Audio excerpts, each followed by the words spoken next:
bin Ba'urah beribadah menyembah Allah 400 tahun.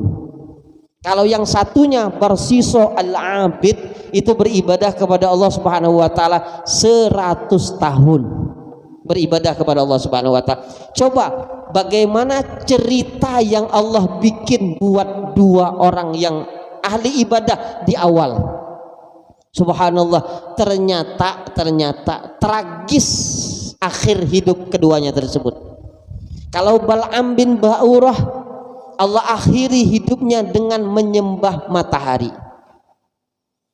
Sedangkan Bal'am bin Ba'urah ini salah satu sahabat Nabi Allah Musa yang ngerti, yang faham, yang tahu tentang ismun min Asma'il A'zam, nama Allah Subhanahu wa taala yang paling mulia. Dia tahu, dia ngerti, sehingga kalau dia meminta kepada Allah dengan menyebut nama Allah yang paling agung itu diistijabai oleh Allah. Tapi lihat bagaimana akhir kehidupannya, diwafatkan oleh Allah dalam keadaan menyembah matahari.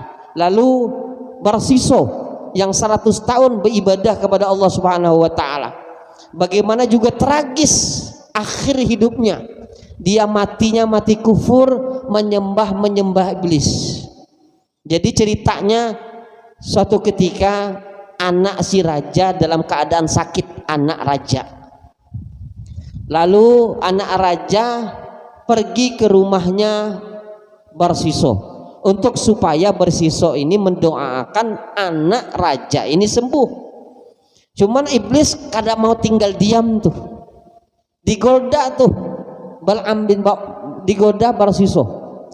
Kata iblis membisik akan begini aja, pian minta kepada raja agar anaknya itu menginap ke rumah pian semalam aja, semalam, kada usah lama-lama.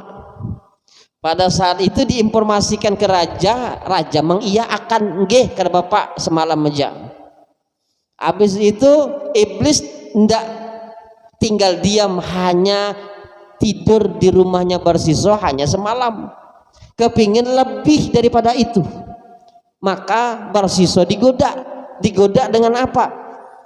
Digoda dengan dirayu, lalu terjadilah hal yang tidak diinginkan, yaitu perzinahan.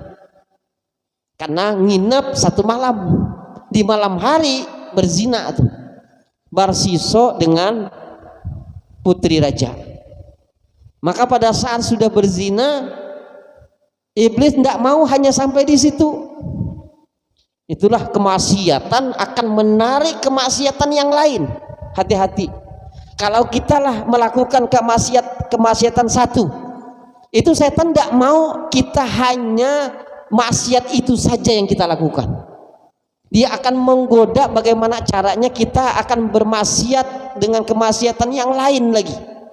Itu godaan setan, beruntun tuh, beruntun dari satu maksiat, kemaksiatan yang lain. Begitu juga tuh bagaimana iblis menggoda Barsiso tersebut. Disuruhnya menginap di rumah, habis itu selesai kan? Tidak selesai, digodanya supaya berzina. Nah setelah berzina, kata si iblis Barsiso, kalau seandainya orang tahu pian berzina dengan anak raja ini, pian akan dipukuli oleh masyarakat. Begini aja, coba pian bunuh aja itu anak raja, selesai. Habis itu anak raja itu dibunuh, mati. Apakah selesai? Tidak selesai.